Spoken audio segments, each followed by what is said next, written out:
إن هذا العلم دين فانظروا عمن تأخذون دينكم.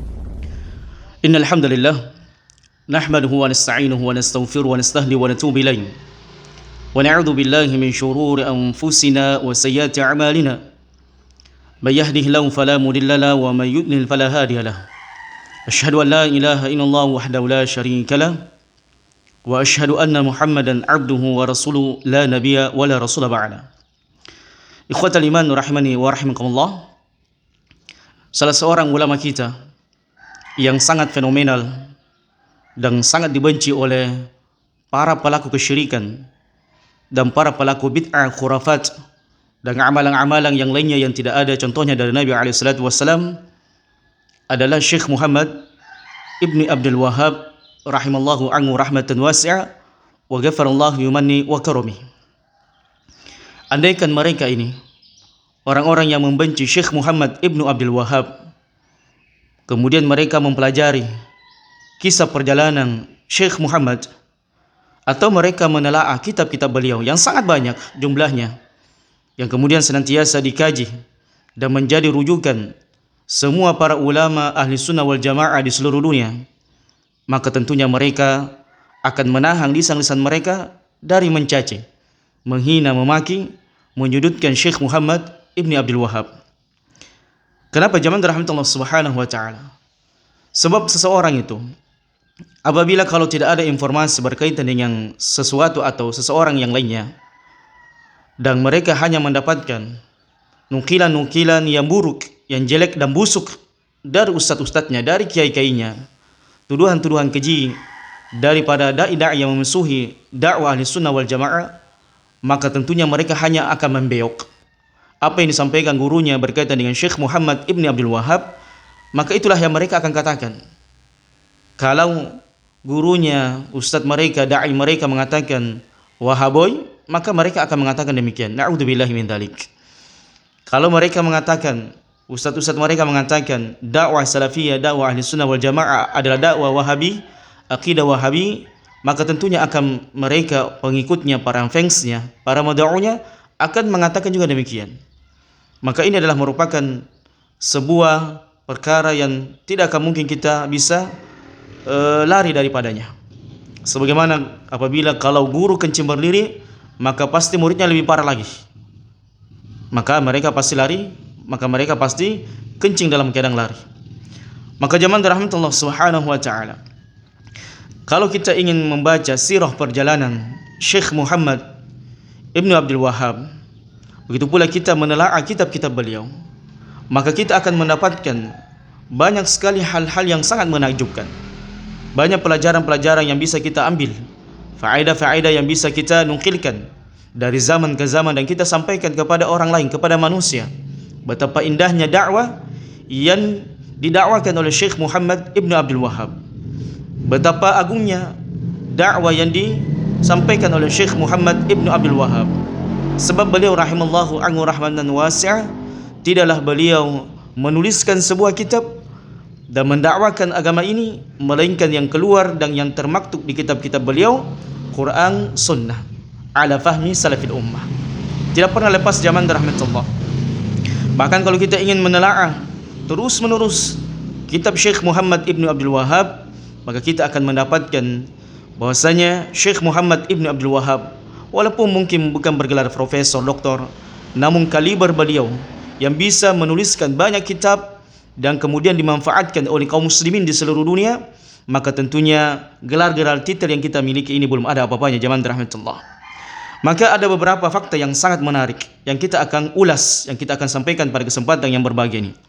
Yang pertama jamaah rahmatullah, silakan kembali merujuk di kitab-kitab Syekh Muhammad Ibnul Wahhab yang beliau karang, semuanya, seluruhnya. Maka kita akan mendapatkan sebuah kesimpulan. Semua kitab-kitab beliau berlandaskan Al-Quran dan Sunnah ala fahmi salafil ummah.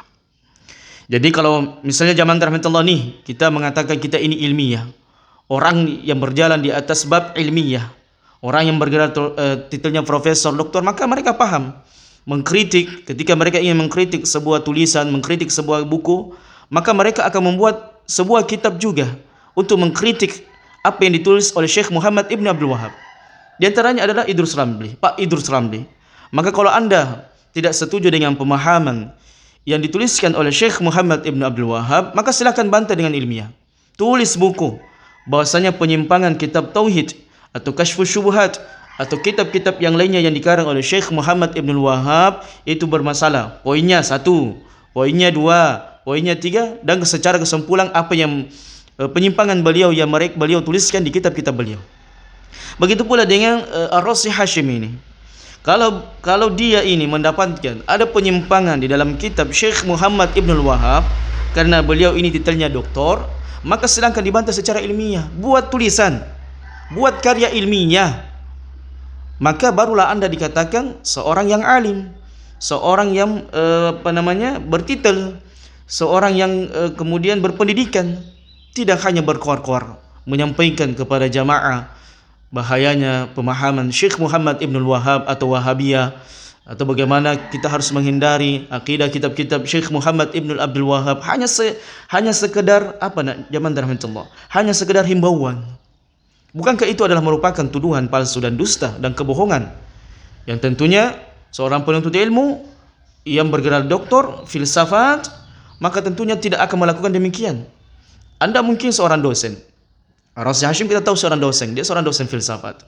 Kalau misalnya ada anak mahasiswa Anda ini, kemudian mereka menuliskan sebuah kajian berkaitan dengan tugas-tugas yang Anda berikan, kemudian tidak relevan dengan apa yang dia sampaikan, maka tentunya akan Anda menolak apa yang dia akan sampaikan. Skripsi, tesis, dan sebagainya. Maka perlu pendetailan. Tidak hanya sekedar ngomong. Anda bergerak doktor, namun kelakuan Anda seperti anak-anak. Kalau membenci seseorang hanya memprovokasi. Jangan mendekati dakwahnya Syekh Muhammad Ibn Abdul Wahab, jangan mempelajari kitabnya Syekh Shalih Al-Fauzan dan sebagainya. Hanya sekedar provokasi. Tidak ada amalan yang signifikan, tidak ada amalia ilmiah yang signifikan yang Anda lakukan. Maka kita tantang Ar-Razi Hashim untuk membantah semua kitab Syekh Muhammad Ibn Wahab yang mana menyimpang, silahkan dipoinkan. Dan tentunya kita akan balas apabila kalau ada misalnya dia kritisi, maka kita akan jelaskan kritikannya. Karena banyaknya kritikannya ini tidak nyambung. Memang zaman Allah akan susah bertemu antara minyak dengan air, antara beragama di atas akal-akal yang rusak dengan dalil-dalil Quran dan Sunnah Nabi SAW. Tidak akan bisa nyambung zaman Allah. Tidak akan mungkin bisa nyambung. Sehingga Allah Subhanahu wa taala menyebutkan la ta'mal absar walakin ta'mal qulubul lati fis sudur. Jadi sebenarnya argumen itu bukan itu yang salah, bukan itu yang buta, namun hatilah yang penuh dengan hasad yang dengki karena mungkin jamaahnya sedikit dan sebagainya. Maka tentunya dia akan berargumen melawan arus tersebut, melawan dakwah Syekh Muhammad Ibn Abdul Wahab. Maka zaman rahmatullah Subhanahu wa taala, ya, kita tantang kepada orang yang suka menjelek-jelekan Syekh Muhammad Ibn Abdul Wahab, kitab-kitab beliau, untuk menulis bantahan. Silakan tulis bantahannya zaman rahmatullah. Dan ada pun Anda yang suka hanya sekedar membeok, lau sakatal jahil, andaikan Anda itu diam saja. Ya, sampai guru-guru Anda itu kemudian berhasil membuat sebuah kitab bantahan terhadap kitab Syekh Muhammad Ibn Abdul Wahab, maka silakan dibantah, terbuka kok. Jadi kalau Anda ingin mengatasnamakan diri Anda di atas al-haq, ketika misalnya ada sebuah penyimpangan dalam sebuah pemahaman akidah dan sebagainya, maka silakan dibantah secara ilmiah, silakan dikritik secara ilmiah. Ya, tidak sekedar berkoar-koar menghasut manusia, menghalang-halangi manusia untuk tidak mempelajari kitab Syekh Muhammad Ibn Abdul Wahab. Dan kitab-kitab beliau alhamdulillah sudah diterjemahkan ke dalam bahasa Indonesia. Silakan zaman rahmatullah. Kalau Anda ingin mendapatkan kebenaran dari sebuah perkataan seseorang, maka silakan dipelajari terlebih dahulu kitab Syekh Muhammad Ibn Abdul Wahab secara tuntas. Ya, secara menyeluruh. Apakah ada yang bermasalah di situ? Karena apa yang dituliskan oleh Syekh Muhammad Ibn Abdul Wahab, semua kitab-kitab yang ditulis oleh Syekh Muhammad Ibn Abdul Wahab tidak lepas dari Quran dan Sunnah ala fahmi salafil ummah. Di antaranya kitab yang sangat indah yang dikarang oleh beliau adalah Usulul Thalatha atau Thalathatul Usul, 3 landasan utama, di mana istinbat beliau ini sangat luar biasa. Inilah menunjukkan bahwasanya Syekh Muhammad Ibn Abdul Wahab ini sangat cerdas, orang zaki. Ya, di antara keutamaan yang Allah Subhanahu wa taala berikan beliau.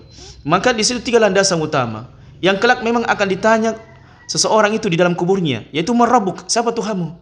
Kemudian madinuk, apa agamamu? Kemudian siapa nabi yang diutus kepadamu? Siapa orang yang diutus kepadamu untuk menyampaikan risalah? Maka tiga ini adalah merupakan landasan pokok dalam beragama kita, yaitu mengenal Allah Subhanahu wa taala, mengenal agama kita, kemudian mengenal Nabi kita alaihi salatu wassalam alal adillah, di atas dalil-dalil Quran maupun sunnah Nabi alaihi salatu wassalam. Lihat zaman rahmat Allah, luar biasa. Kita baru menyampaikan sedikit saja dari pembahasan yang dituliskan oleh Syekh Muhammad Ibn Abdul Wahhab di dalam kitabnya Ushulul Thalatha, sangat indah. Penjelasannya sangat luar biasa zaman rahmat Allah. Ya, tidak beragama dengan tarekat-tarekat atau filsafat-filsafat tertentu yang tidak pernah diajarkan oleh Nabi alaihi salatu wassalam, dan tidak ada patokannya, tidak ada landasannya dalam Quran dan sunnah Nabi alaihi salatu wassalam. Maka apakah kita beragama ikut sunnah, ikut Al-Quran dan sunnah Nabi alaihi salatu wassalam, atau kita beragama sesuai dengan logika-logika manusia? Maka ini zaman rahmatullah kembalinya kepada kita semuanya. Silakan ya, kalau antum merasa filsafat itu benar, maka silakan, tapi konsekuensinya Anda akan ditanya oleh Allah Subhanahu wa taala, mengapa Anda tidak mengikuti Quran dan sunnah Nabi alaihi salatu wassalam? Kemudian yang kedua, zaman rahmatullah, yang kita nukilkan, sebenarnya kita sudah sampaikan tadi, bahwasanya dakwah-dakwah beliau mengajak manusia untuk mentauhidkan Allah. Dan itu adalah merupakan tujuan pokok Allah menciptakan langit dan bumi, dan tujuan pokok Allah mengutus para nabi dan rasul, dan tujuan pokok Allah menciptakan neraka dan surga Allah Subhanahu wa taala. Yaitu tiada lain, tiada bukan zaman rahmatullah, terciptanya alam semesta adalah untuk mentauhidkan Allah Subhanahu wa taala. Wa ma khalaqtul jinna wal insa illa liya'budun. Tidaklah aku ciptakan jin dan manusia melainkan untuk beribadah kepadaku. Tauhid zaman rahmatullah. Ya, wa ma umiru illa liya'budullah mukhlishina lahuddin. Tauhid. Jadi semua zaman rahmatullah. Kemudian Nabi alaihi salatu wasallam mengatakan, aku diutus oleh Allah Subhanahu wa taala kepada manusia untuk mengucapkan kalimat syahadatu an la ilaha illallah wa anna Muhammadar Rasulullah. Maka dakwah-dakwah Syekh Muhammad Ibn Abdul Wahhab semuanya adalah dakwah tauhid zaman rahmatullah. Dari mana kita tahu? Dari kitab-kitab beliau. Apa yang beliau tuliskan, apa yang beliau torehkan di dalam kitab-kitab beliau, maka semua apa yang beliau jelaskan adalah nilai-nilai tauhid kepada Allah Subhanahu wa taala. Dan beliau rahimahullahu anhu rahmatan wasi'ah itu kemudian menjelaskan kepada kita berbagai macam bentuk kesyirikan di dalam kitab Kasyfus Syubuhat. Beliau menjelaskan sangat luar biasa kepada kita bagaimana bahayanya kesyirikan, macam-macam kesyirikan, bentuk-bentuk kesyirikan yang dikerjakan oleh umat terdahulu dan sekarang.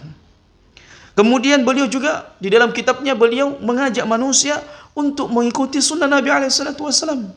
Apakah ini sebuah perkara yang keliru dan salah? Mengajak manusia kepada tauhid dan sunnah dan melarang manusia dari perkara syirik dan bid'ah. Maka zaman rahmatullah Subhanahu wa taala, cobalah kita menggunakan akal sehat, hati yang bersih untuk mencerna apa yang dituliskan oleh Syekh Muhammad Ibn Abdul Wahhab. Adakah yang menyimpang? Apakah seseorang itu dikatakan sesat kalau dia mendakwakan tauhid? Apakah seseorang itu keliru apabila dia mendakwakan sunnah? Apakah seseorang itu menyimpang kalau dia melarang dari perkara syirik dan bid'ah? Maka zaman rahmatullah Subhanahu wa taala, jangan sampai kita adalah di antara manusia yang suka mengingkari dakwah-dakwah salafiyah ini, dakwah sunnah ini. Dan jangan sampai kita termasuk orang-orang yang mengajak manusia kepada neraka jahanam Allah Subhanahu wa taala. Kalau Nabi, para sahabat dan orang-orang soleh, para tabi'in dan tabi'in dan generasi setelahnya mengajak kepada tauhid, jangan sampai Anda mengajak kepada kesyirikan. Maka tentunya pasti akan Anda menjadi orang-orang yang hina. Maka pasti Anda akan menjadi musuh Allah dan Rasulullah SAW dan musuh orang-orang yang mentauhidkan Allah. Dan juga kalau orang-orang soleh sebelum kita, para salaf kita, orang-orang terdahulu kita dalam kebaikan itu mengajak kepada sunnah, jangan sampai Anda mengajak kepada perkara bid'ah dan khurafat dan amalan-amalan yang tidak ada contohnya dari Nabi SAW dan tidak pernah diajarkan oleh para sahabat ridwanullah jami'an. Mana akal sehat zaman rahmatullah dan mana fitrah yang selamat. Jangan sampai keadaan kita terbalik. Agama Islam ini adalah agama tauhid, dibangun di atas tauhid, pondasinya tauhid, dakwanya tauhid, amalannya tauhid, ibadahnya tauhid, zikirnya tauhid, semuanya tauhid. Jangan sampai Anda melariskan amalan kesyirikan. Dan amalan ini di atas sunnah, ala fahmi salafil ummah, bukan di atas amalan bid'ah, amalan khurafat, bahkan mengingkari Al-Quran dan sunnah Nabi alaihi salatu wassalam. Kemudian yang ketiga, zaman rahmatullah, banyak manusia yang membenci Syekh rahimahullah, namun tidak satupun kita dapatkan ada satu manusia yang membuat bantahan terhadap Syekh Muhammad Ibn Abdul Wahhab yang hanya adalah tuduhan, hinaan, cacian, olok-olok dan yang lainnya. Maka sekali lagi jamaah rahmatullah, kita tekankan, Anda yang suka mencela dakwah Syekh Muhammad Ibn Abdul Wahab, warisan-warisan beliau masih banyak, yaitu kitab-kitab beliau yang beliau karang. Kalau Anda tidak bersesuaian dengan apa yang dituliskan oleh Syekh Muhammad Ibn Abdul Wahab, silakan dibantah. Bantah secara ilmiah, datangkan hujah dari Quran dan Sunnah. Jangan sesuai dengan logika, perasaan, kebencian terhadap dakwah salafiyah. Sebagian jamaah rahmatullah, orang-orang yang membenci Syekh Muhammad Ibn Al-Wahhab karena hanya sebagai orang-orang yang mengikuti ustaz-ustaz mereka, dan kita sudah bahas itu. Maka jamaah rahmatullah subhanahu wa ta'ala, tak satu pun di antara manusia yang membenci dakwah Syekh Muhammad Ibn Abdul Wahhab kecuali hanya tuduhan, cacian, makian, palsu, dusta. Kalau mereka menganggap mereka ini orang ilmiah, ya, bergerak, bertitel, orang cerdas, orang pintar, maka silakan dibantah dakwah Syekh Muhammad Ibn Abdul Wahhab di dalam kitab beliau. Silakan dibantah. Terbuka jamaah rahmatullah. Silakan. Ahlussunnah wal Jamaah tidak pernah alergi dengan kritikan. Ini harus diketahui. Silakan dikritik, silakan dinasihati kalau ada dakwah-dakwah kami yang menyimpang, dakwah-dakwah kami yang menyimpang dari Quran dan Sunnah ala fahmi salafil ummah, silakan dikritik. Toh kebanyakan kalian hanya mengatakan Wahabi itu kurang adab, Wahabi itu kurang akhlak, suka mengkafir-kafirkan, suka membid'ah-bid'ahkan, suka mencela-cela dan sebagainya. Tidak, jamaah rahmatullah. Yang kita jelaskan ini akidah. Yang kita jelaskan ini adalah sunnah Nabi SAW. Tidak ada yang lainnya. Mengajak manusia yang mentauhidkan Allah dan mengamalkan sunnah Nabi SAW. Apa yang kami dapatkan dari Quran itu yang kami sampaikan. Sebagaimana keumuman ayatnya, Innallaha la yaghfiru an yushraka bihi wa yaghfiru ma duna dzalika liman yasha. Sesungguhnya Allah tidak pernah mengampuni dosa syirik dan Allah mengampuni dosa selain syirik. Maka kita hanya menyampaikan bahayanya syirik. Orang yang mengamalkan amalan syirik maka tempatnya dalam neraka. Allah yang sebut. Allah yang menyampaikan dalam Quran bahwasanya orang yang melakukan kesyirikan, amalan bid'ah dan sebagainya, amalan-amalan khurafat, amalan-amalan yang tidak ada sumbernya dari Nabi SAW tertolak. Bukan kami yang mengatakan amalan Anda sesat, amalan Anda tertolak. Bukan kami yang mengatakan. Tapi yang menyebutkan hal tersebut adalah Quran dan Sunnah yang kami hanya nukilkan, sampaikan kepada kalian. Kalau kita tidak merujuk kepada Quran dan Sunnah, maka kitab apa yang kita jadikan sebagai rujukan? Apakah filsafat-filsafat? Apakah otak-otak manusia kita jadikan rujukan? Ini halal, ini haram. Ini boleh, ini sunnah. Setiap manusia mengatakan ini halal, ini haram. Na'udzubillahi min dzalik. Maka agama ini akan rusak jamaah rahmatullah subhanahu wa ta'ala. Maka beruntunglah orang-orang yang senantiasa mengembalikan urusannya kepada Quran dan sunnah Nabi SAW. Dalam perkara hukum, ini hukumnya wajib, ini hukumnya mubah, ini hukumnya haram, ini makruh, sunnah dan sebagainya. Maka jamaah rahmatullah subhanahu wa ta'ala, tentunya kita akan sebagai seorang muslim yang benar-benar taat kepada Allah dan Rasulnya, maka rujukan kita dalam beragama tidak ada lain dan tidak bukan Al-Quran dan Sunnah Nabi SAW. Tidak ada yang lainnya jamaah rahmatullah.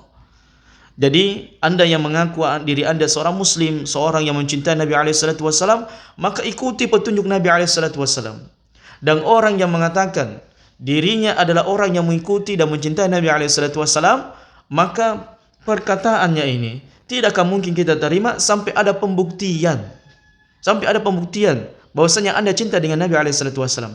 Dan di antara bentuk pembuktian menyampaikan bahwasanya nahnu nuhibbu Rasulullah SAW, kita mencintai Rasulullah SAW adalah dengan iktida wal ittiba', mengikuti sunnah beliau SAW, mengikuti cara beliau SAW beragama dalam segala hal, mulai dari tidurnya beliau, masuk WC-nya beliau, bagaimana beliau beribadah kepada Allah Subhanahu wa taala, bagaimana beliau berakidah kepada Allah Subhanahu wa taala, sebab Nabi kita alaihi salatu wasalam adalah manusia yang paling mengetahui tentang Allah.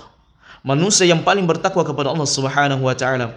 Hingga Allah Subhanahu wa taala berfirman, "Laqad kana fi Rasulillahi uswatun hasanah." Sungguh pada diri sosok Nabi alaihi salatu wasalam ada teladan yang baik. Maka barang siapa yang ingin mendapatkan berjumpaan dengan Allah Subhanahu wa taala dalam keadaan dia bahagia dengan amalannya, maka hendaknya dia meneladani Nabi alaihi salatu wasallam, bukan guru-gurunya, bukan kiai-kiainya. Sebab manusia yang masih hidup itu tidak ada jaminan apakah dia mati dalam keadaan Islam atau tidak. Hati-hati jamaah rahmatullah. Kemudian yang keempat, ini menarik.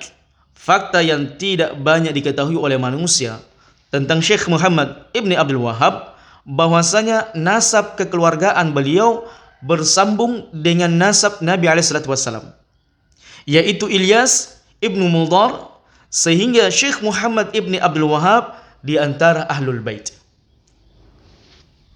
Fakta yang tidak banyak diketahui oleh manusia. Hati-hati antum.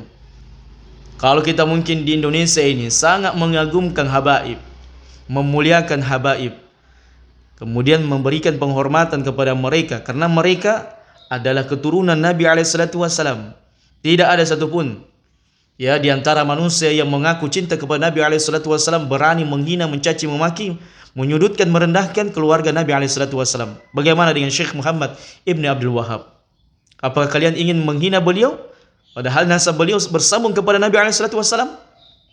Apakah setelah mendengar ini kalian berani mengatakan Wahaboy? Apakah setelah mengetahui ini bahwasanya fakta yang sangat pahit, fakta yang sangat kita tidak inginkan, ternyata Syekh Muhammad Ibn Abdul Wahhab adalah merupakan Ahlul Bait, bertemu nasab beliau dengan nasab Nabi SAW. Beliau di antara keluarga Nabi SAW. Sangat pahit buat antum mungkin yang selama ini mengatakan Wahaboy, Wahaboy.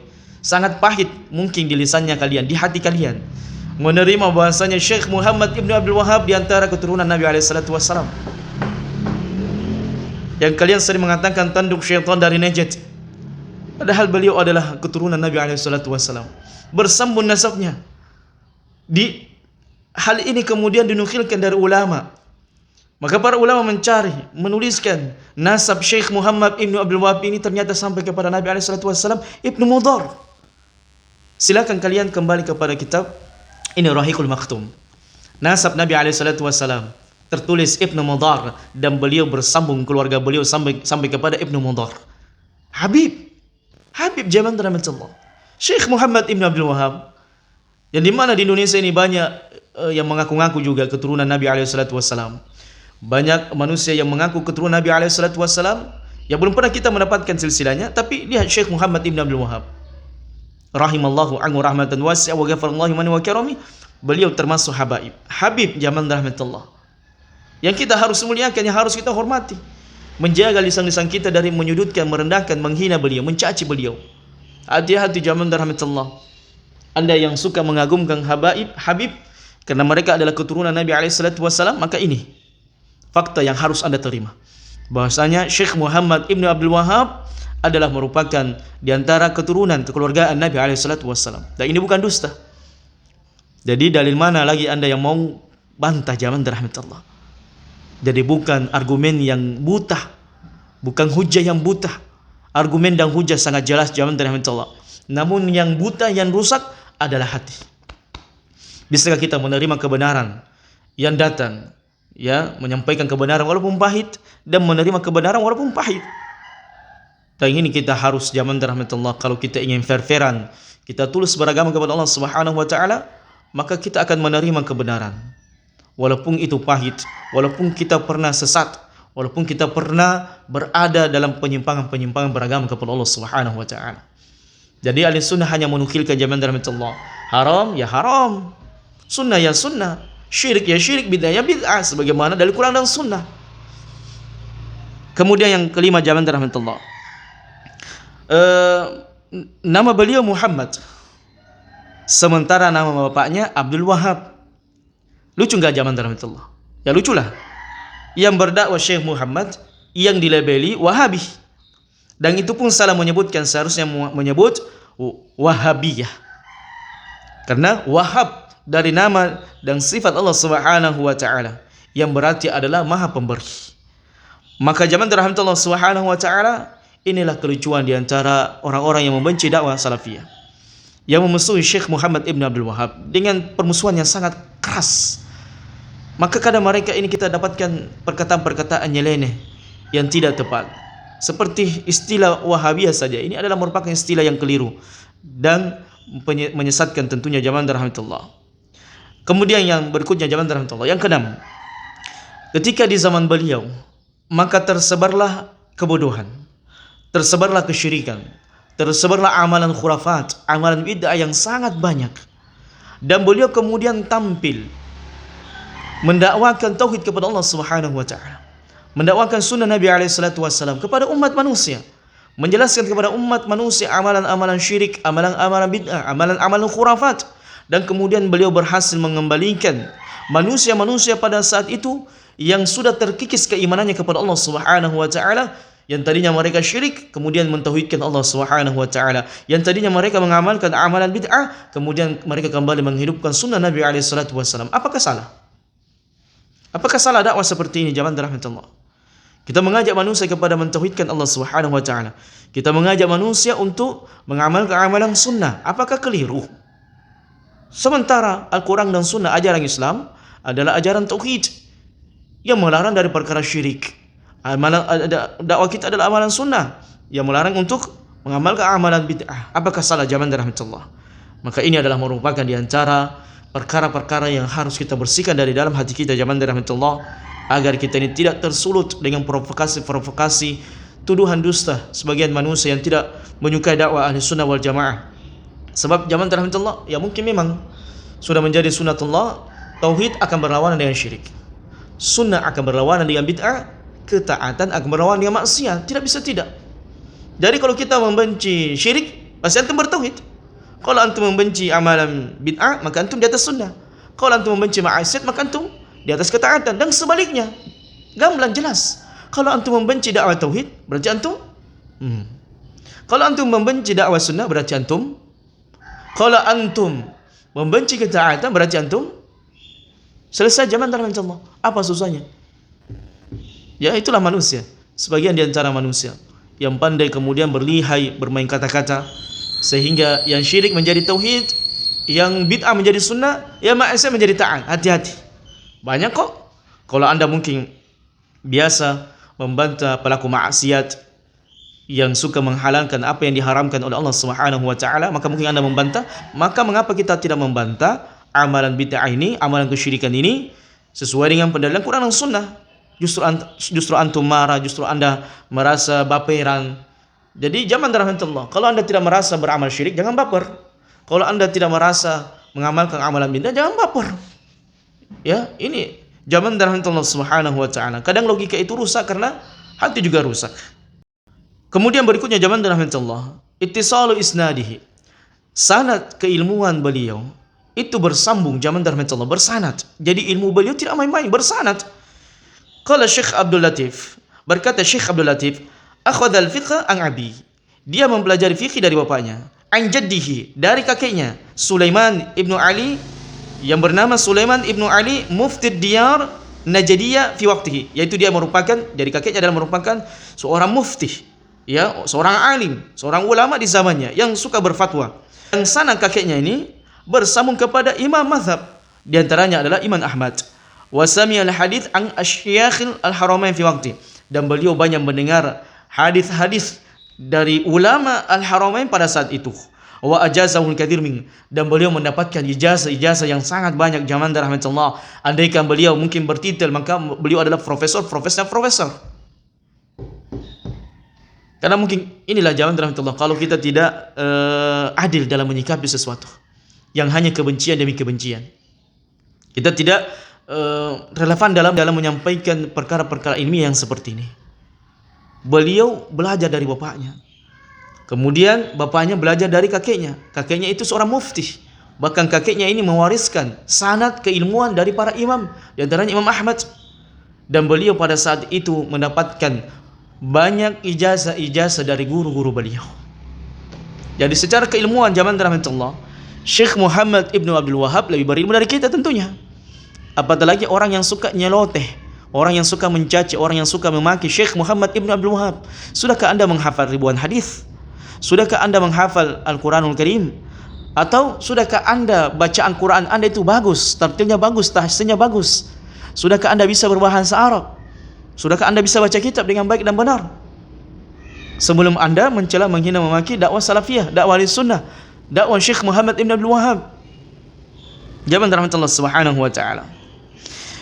Meskipun kata para ulama, beliau sangat berjasa dalam dakwah ini, namun kita seperti ungkapan, idza ma wasafta imra'a li amri fala taqul fi wasfihi waqsid apabila engkau menyebutkan kebaikan seseorang, maka jangan berlebihan, jangan melampaui batas, dan hendaknya engkau pertengahan, tidak berlebih-lebihan. Inilah zaman rahmatullah. Kebaikan Syekh Muhammad Ibn Abdul Wahab untuk agama ini sangat banyak. Beliau hadir di tengah-tengah manusia pada saat itu untuk mengembalikan umat manusia yang sudah jauh terjerumus mengamalkan amalan syirik untuk beramal kembali mentauhidkan Allah Subhanahu wa taala. Yang dimana pada saat itu umat manusia banyak melakukan amalan bid'ah, maka beliau kemudian berhasil untuk mengembalikan manusia mengamalkan sunnah Nabi SAW. Apakah salah dakwah seperti ini? Apakah keliru dakwah seperti ini? Zaman rahmatullah Subhanahu wa taala. Namun kita tidak sebutkan apa yang kebaikan dari Syekh Muhammad Ibn Abdul Wahab kecuali pertengahan zaman rahmatullah, tidak berlebihan. Karena terlarang, tercela dalam agama Allah Subhanahu wa taala. Kemudian terakhir zaman rahmatullah Subhanahu wa taala, bahwasanya kemuliaan seseorang itu dilihat dari orang-orang mulia yang menukilkan kitab-kitab beliau. Dan subhanallah zaman rahmatullah, masya Allah, apa yang Allah Subhanahu wa taala anugerahkan kepada Syekh Muhammad Ibn Abdul Wahab, semua karangan-karangan kitab-kitab beliau ataupun yang berkaitan dengan pribadi beliau, kisah perjalanan hidup beliau, maka senantiasa disebutkan oleh para ulama ahli sunnah wal jamaah, khususnya para ulama kita yang berada di kota Mekah dan Madinah, yang merupakan pusat penyebaran agama Allah Subhanahu wa taala, pusat keilmuan. Di sanalah terbit para ulama, di sana banyak para ulama yang mendakwakan agama Allah Subhanahu wa taala. Di sana tersebar majelis-majelis ilmu. Jadi kalau kita berada di Masjidil Haram dan Masjid Nabawi, tersebar majelis-majelis ilmu yang disampaikan adalah ilmu zaman dan rahmatullah, nukilan-nukilan para ulama. Tidak ada amalan-amalan bid'ah dan kesyirikan. Bahkan kuburan Nabi SAW terjaga dari amalan-amalan syirik dan amalan-amalan bid'ah. Di antaranya yang menukilkan kitab beliau adalah Syekh bin Baz, kemudian Syekh Saleh Al-Thamin, kemudian Syekh Saleh Al-Fauzan, kemudian Syekh Al-Syekh, dan banyak sekali zaman rahmatullah yang tidak akan mungkin kita sebutkan satu demi satu. Demikianlah zaman rahmatullah sedikit apa yang bisa kita nukilkan dari perjalanan nasab kekeluargaan dan karya-karya ilmiah Syekh Muhammad Ibn Abdul Wahab. Kalau kita ingin jelaskan zaman rahmatullah sangat banyak. Bahkan Syekh bin Baz mengarang sebuah kitab yang berkaitan dengan beliau tentang Imam Muhammad Ibn Wahab, dakwanya, perjalanan hidupnya, yang dikarang oleh Syekh bin Baz rahimallahu anhu rahmatan wasi'ah. Dan siapa yang ingin melihat kembali perjalanan hidup Syekh Muhammad Ibn Abdul Wahab, maka silakan kembali kepada kitab yang dikarang oleh Syekh bin Baz, sangat bagus sekali berkaitan dengan dakwah Syekh Muhammad Ibn Abdul Wahab, sejarah perjalanan Syekh Muhammad Ibn Abdul Wahab dan keilmuan-keilmuan beliau. Hadza wallahu a'lam bissawab.